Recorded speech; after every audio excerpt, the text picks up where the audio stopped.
नमस्कार, मी सविता पाटील. महिला शेतकरी जळगाव यूट्यूब चॅनलमध्ये तुमचं स्वागत आहे. आणि आज बघा मी आळूचे पानांची रस्सा भाजी बनवणार आहे. तर आपल्या शेतामधून मी आळूचे पानं तोडून आणलेले आहेत. तर इथं मी मोठे साईजमध्ये 4 पानं तोडून आणलेले आहेत आणि स्वच्छ धुवून घेतलेले आहेत. आता आपल्याला या आळूच्या पानांची रस्सा भाजी बनवायची. तर चला मग सुरुवात करूया. तर इथं बघा आता एक वाटी घेतलेली आहे आणि याच्यामध्ये आपल्याला डाळीचं पीठ घ्यायचं आहे, बेसन पीठ. तर आपण इथं 2 चम्मच बेसन पीठ घेणार आहोत. तुम्ही तुमच्या आवडीनुसारच घ्या. तर आता याच्यामध्ये आपल्याला तिखट ॲड करायचं आहे. 1 चम्मच तिखट घेतलेलं आहे. थोडीशी हळद पावडर घ्यायची आहे. 1 चम्मच गरम मसाला, 1 चम्मच धना पावडर, चवीनुसार मीठ टाकायचं आहे. आणि इथं याच्यामध्ये आपल्याला अर्धा निंबू पिळून टाकायचा आहे, कारण निंबू टाकल्यामुळे आपल्या घशात अशी जळगी लागत नाही, त्याच्यामुळे निंबूचा रस टाकायचाच आहे. आता छान हे मिश्रण तयार करून घ्यायचं आहे. थोडं थोडं पाणी टाकायचं आहे आणि छान असं मिक्स करून घ्यायचं आहे व्यवस्थित. गठोडी वगैरे ठेवायची नाही आहे. छान अशी पेस्ट तयार करायची आहे आणि पाणी थोडं थोडंच टाकायचं, एकदम टाकायचं नाही. आणि घट्ट झालं तरी चालेल, पण पातळ पीठ बिलकुल करायचं नाही. तर अशा पद्धतीने बघा मी छान असं पीठ मस्त करून घेतलेलं आहे. जास्त पातळही नाही आणि जास्त घट्टही नाही, अशा पद्धतीने पीठ तयार करायचं आहे. तर बघा इकडे मी पानं स्वच्छ करून घेतले आहेत आणि मस्त देठ वगैरे काढून घेतलेले आहेत. आणि आता ह्या पानांना पीठ लावून घ्यायचं आहे. तर पीठ बघा असं पातळच लावायचं आहे, जास्त घट्टसर नाही लावायचं. जास्त घट्ट लावल्यामुळे काय होतं की आपल्याला आळूच्या पानांचा जो स्वाद आहे तो भेटणार नाही, म्हणून पीठ कमीच लावायचं आहे. अशा पद्धतीने पूर्ण पीठ लावून घेतलेलं आहे मी. आता याला फोल्ड करायचं आहे, म्हणजे याला चौकोनी भागामध्ये त्याला रोल करायचं आहे, म्हणून असं वाळून घ्यायचं आहे. आता वाळल्यानंतर सुद्धा त्याला वरून पीठ लावायचं आहे. पीठ लावल्यामुळे छान असा रोल तयार होतो. आता चारही बाजूंना असं पीठ लावून घ्यायचं आहे व्यवस्थित आणि रोल तयार करून घ्यायचा आहे. तर अशा पद्धतीने पूर्ण रोल तयार करून घेणार आहे मी. आणि मी एकदम साधी आणि सोपी पद्धत तुम्हाला दाखवलेली आहे. आणि आमच्या खानदेशमध्ये अशाच पद्धतीने ही आळूच्या पानांची भाजी बनवली जाते. तर मला 2-3 जणांनी कमेंट केल्या होत्या की ताई तुम्ही खानदेशमध्ये जे आळूवडी बनवतात तर तशी रेसिपी आम्हाला दाखवा.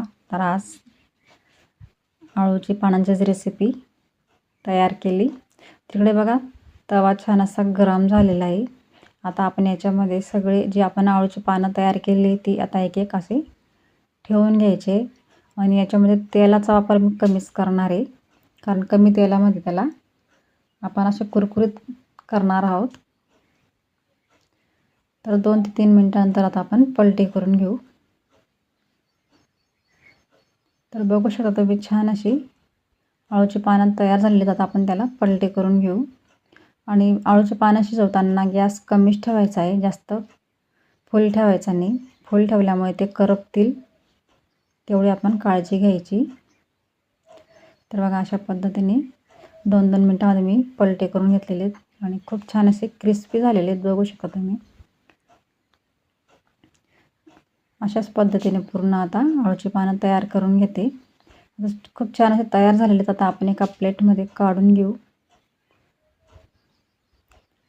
तर आता हे पानं आपण साईडला ठेवू. 10-15 मिनटं त्याला थंड करून घेऊ. आता आपण तोपर्यंत मसाला तयार करून घेऊ रस्स्यासाठी. तर इथं बघा मी अर्धी वाटी खोबरं भाजून घेतलेलं आहे. 1 मिडियम साईजचा कांदा घेतलेला, तो पण भाजलेला आहे. अद्रक घेतलं 1 इंच, कोथिंबीर, लसूण आणि 1 चम्मच जिरं घेतलं आहे. लसूणाची मी अख्खी कांडी घेतलेली आहे. आता हे असं वाटण तयार करून घेतलेलं आहे, बघू शकता तुम्ही.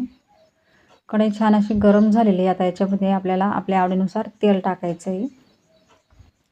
तर मी तर 2 ते 3 पळ्या तेल टाकणार आहे.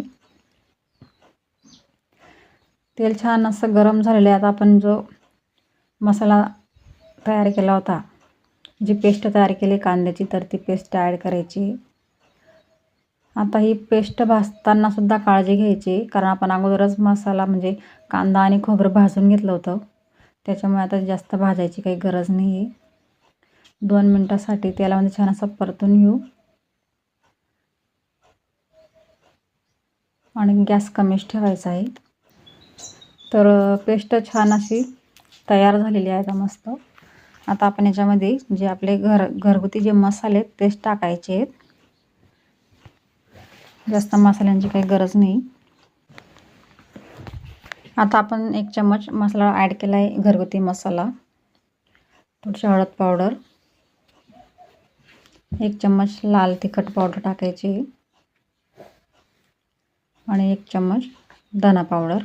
आता हे सगळं मिश्रण मिक्स करून घ्यायचं आहे मस्त 1 मिनिटासाठी.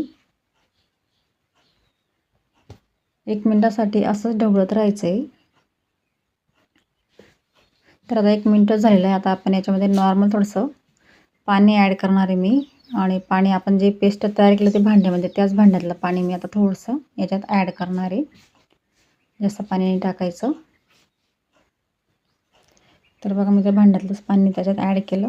आता एवढ्या अशा पाण्यामध्ये आपल्याला 1 मिनिटासाठी हा मसाला छान शिजवून घ्यायचा आहे आणि गॅस कमीच ठेवायचा आहे. तर 1 मिनिटासाठी बघा छान मसाला हा तयार झालेला आहे 1 मिनिटामध्ये आणि छान तेलही सुटलेलं आहे.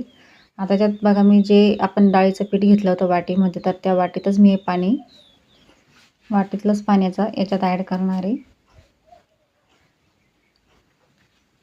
आणि आपल्या आवडीनुसारच भाजी करायची, म्हणजे घट्ट किंवा पातळ तो अंदाज बघूनच पाणी टाकायचं आता ह्याच्यामध्ये. तुम्ही वरून डाळीचं पीठ भाजून जरी टाकलं तरी चालेल. आता बघा छान अशी भाजी तयार झालेली आहे. आता याच्यात आवडीनुसार थोडं मीठ टाकायचं आहे. आता आपण आपल्या आळूच्या पानांची वडी तयार करून घेऊ तोपर्यंत, भाजीला उकळी येईपर्यंत. तर असे छोटे छोटे कट करून घेते मी, वडी तयार करून घेते. तुम्ही तुमच्या आवडीनुसार साईज मोठी किंवा छोटी तुम्ही तुमच्या आवडीनुसारच ठेवू शकता. तर अशा पद्धतीने बघा मी वडी तयार करून घेतलेली आहे मस्त. आता आपल्या भाजीला पण छान उकळी आलेली बघू शकता मी, छान मस्त. आणि आता याच्यामध्ये एक एक वडी टाकायची. अशा पद्धतीने आपली भाजी तयार झालेली आहे मस्त.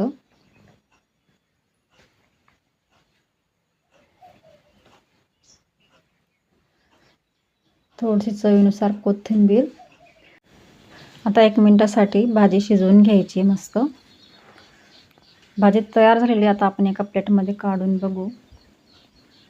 तर भाजी एकच नंबर झालेली, जास्त घट्टही नाही आणि जास्त पातळही नाही, अशी आपली आळूंची पानांची रस्सा भाजी तयार झालेली आहे. तर आजचा व्हिडिओ तुम्हाला कसा वाटला कमेंटमध्ये नक्कीच सांगा.